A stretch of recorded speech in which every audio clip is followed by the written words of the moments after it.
السلام علیکم ناظرین، سماعت ٹی وی میں خوش آمدید۔ شروع اللہ کے نام سے جو روز قیامت کا مالک ہے۔ ناظرین، ملک پاکستان کو مہنگائی کا ازدہا نگل رہا ہے۔ عام آدمی کا مہنگائی کے ہاتھوں زندہ رہنا مشکل ہو چکا ہے۔ صورتحال یہ ہے کہ آگے آگے آٹا ہے، پیچھے پیچھے بھوک افلاس کا شکار عوام ہے۔ اگر موجودہ حکومت تھوڑا سا صبر کر لیتی اور اپوزیشن بینچوں پہ بیٹھی رہتی اور ایک نئے الیکشن سے تبدیلی آتی، ملک میں استحکام آتا، عوام یوں مہنگائی کی چکی میں نہ پستے اور پی ڈی ایم والے اپنی نیک نامی اپنے ویژن کو نئے انتخاب میں آزماتے۔ کھربوں روپے کا نقصان کر کے خود بھی پریشان ہے اور عوام بھی پریشان ہے۔ اگر ایک جمہوری آئینی حکومت کو کام کرنے کا پورا موقع دیا جاتا تو مستقبل کی کسی بھی حکومت کے لیے حالات سازگار ہوتے۔ اقتدار کی کھینچا تانی ملک کی بقا کو داؤ پہ لگا چکی ہے۔ مجھے یہ سمجھ نہیں آتی کہ جب دونوں فریقین کا یہ عقیدہ ہے کہ خدمت خلق کرنی ہے تو پھر لڑائی کس بات کی؟ اگر ایک خدمت کر رہا ہے، دوسرا اس سے بہتر خدمت کی پلاننگ کرے، نہ کہ خدمت کرنے والے کی ٹانگ کھینچے، اسے بھی خدمت سے روک دے۔ 75 برس بیت چکے مگر یہی سب کچھ ہو رہا ہے۔ وہی بونڈا نظام کہ غریب غریب تر اور امیر امیر تر ہو رہا ہے۔ یہ تو حکمرانوں کا کردار ہے۔ اگر پاکستان کی یہ حالت دیکھی جائے کہ سب نے مل کر کی ہے، کیا حکمرانوں کے علاوہ عام پاکستانی اس کی تباہی کا ذمہ دار نہیں؟ کیا ہر پاکستانی نے اس سے بے وفائی نہیں کی؟ ہم تمام لوگ ٹیکس نہیں دیتے۔ اس ملک کو ہم نے کیا دیا ہے؟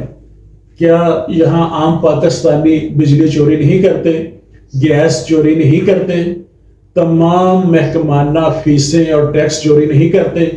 کیا ہم ملک سے زیادہ اپنی ذات کو ترجیح نہیں دیتے؟ ہم اپنی ذات کو 10,000 کا فائدہ پہنچانے کے لیے پاکستان کو 50,000 کا نقصان پہنچاتے ہیں۔ اب دوسرے ممالک سے پیچھے کیوں رہ گئے ہیں؟ وہ ہم سے آگے کیوں نکل گئے؟ اس لیے کہ انہوں نے اپنی ذات سے زیادہ اپنے وطن سے پیار کیا۔ اگر برطانیہ میں انڈوں کی شارٹیج ہوتی ہے، برطانوی وزیر اعظم اپیل کرتا ہے کہ صبح ناشتے میں ہر شخص 2 انڈوں کی بجائے 1 انڈا استعمال کرے، تو پوری قوم 1 انڈے کا استعمال کرتی ہے۔ ہمارے ہاں چینی کی شارٹیج پیدا ہوتی ہے تو جس شخص کی ضرورت 2 کلو چینی ہوتی ہے وہ 5 کلو لے رہا ہوتا ہے اور اس سے مزید بحران پیدا ہوتا ہے۔ ہم نے اپنے ملک سے پیار نہیں کیا، اس سے کچھ بھی نہیں ہم نے دیا۔ دوسری قومیں اپنے ملک سے پیار کرتی ہیں۔ خدا کے لیے سب اس ملک کا سوچیں۔ سیاستدانوں نے کیا دیا، انہوں نے کیا کیا، اسٹیبلشمنٹ نے کیا کیا، بیوروکریسی نے کیا کیا؟ اس کو بالائے طاق رکھ کر اس مشکل گھڑی میں یہ سوچیں کہ ہم نے اس ملک کے ساتھ کیا کیا، اس کو کیا دیا۔ ملک سے محبت ایسے کرتے ہیں دنیا والے کہ ذوالفقار علی بھٹو کے دور میں جاپان میں بہت بڑا سونامی طوفان آیا، لیکن جاپانیوں نے کسی سے امداد نہیں لی، کسی کے پاس کشکول لے کر نہیں گئے۔ بھٹو کو حیرانگی تھی کہ انہوں نے ایسا کیا کیا۔ اس نے 12 افراد پہ مشتمل ایک وفد جاپان بھیجا کہ دیکھ کر آؤ کہ جاپانی کیا کرتے ہیں، کہ وہ جاپانی جن پہ ایٹم بم گرایا گیا، سونامی بھی بار بار آتا ہے، زلزلے بھی بار بار آتے ہیں، مگر وہ اپنے پاؤں پہ کیسے کھڑے رہتے ہیں، امداد بھی نہیں لیتے اور مزید ترقی بھی کر رہے ہیں۔ وفد جب وہاں پہنچا تو ہمارے 12 افراد کو ریسیو کرنے کے لیے 12 جاپانی افراد کھڑے تھے۔ 11 ہمارے اراکین نے ہوٹل میں ٹھہرنے کی خواہش کی اور ایک پاکستانی وفد کے نمائندے نے اپنے میزبان پہ چھوڑ دیا، تو میزبان نے کہا کہ آپ میرے گھر چلیں۔ جب ٹور ختم ہو گیا، روانگی پاکستان ہونے والی تھی، تو اس ممبر نے سوچا کہ اس جاپانی نے میری بہت خدمت کی ہے، مجھے بھی کچھ کرنا چاہیے۔ وہ بازار گیا، بازار سے اس نے ایک کیمرہ خریدا، وہ کیمرہ اس نے لے کر اس جاپانی کے گھر آ گیا۔ جب وہ واپس پاکستان آنے لگا تو اس نے اس جاپانی کے بچے کو پیار کیا اور اس کو کیمرہ تھما دیا۔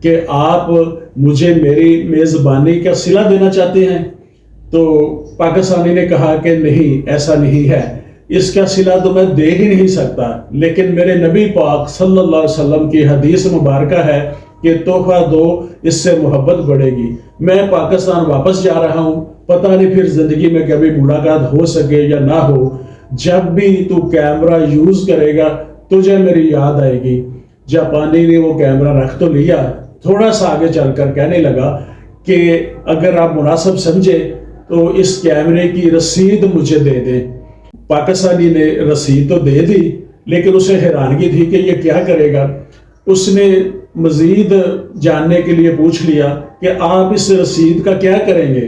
جاپانی کہنے لگا کہ ہمارے جاپان کا قانون ہے، جب بھی جاپان میں کوئی مہمان آتا ہے تو مہمان ہونے کی وجہ سے جاپان سے خریدے گی ہر چیز پر اسے 40% ڈسکاؤنٹ دیا جاتا ہے۔ جو کیمرہ آپ نے لیا ہے آپ کو بھی 40% ڈسکاؤنٹ ملا ہے، اس رسید پر لکھا ہوا ہے۔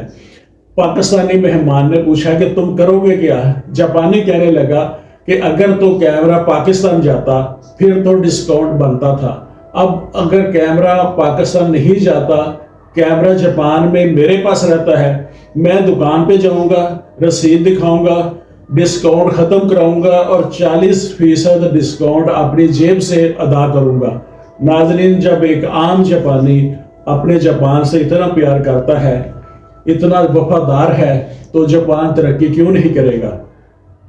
کیا ہم بھی اپنے پاکستان سے اتنا ہی پیار کرتے ہیں؟ کیا ہم بھی اپنے پاکستان سے ہی اتنا وفادار ہیں جس طرح جاپانی اپنے جاپان سے وفادار ہیں؟ جب ہم بھی اتنے ہی وفادار ہو جائیں گے تو ملک ترقی کرے گا، ہم پہ لٹیرے نہیں محب وطن حاکم مقرر ہوں گے۔ میر محمد امین، ایڈوکیٹ، سمار ٹی وی۔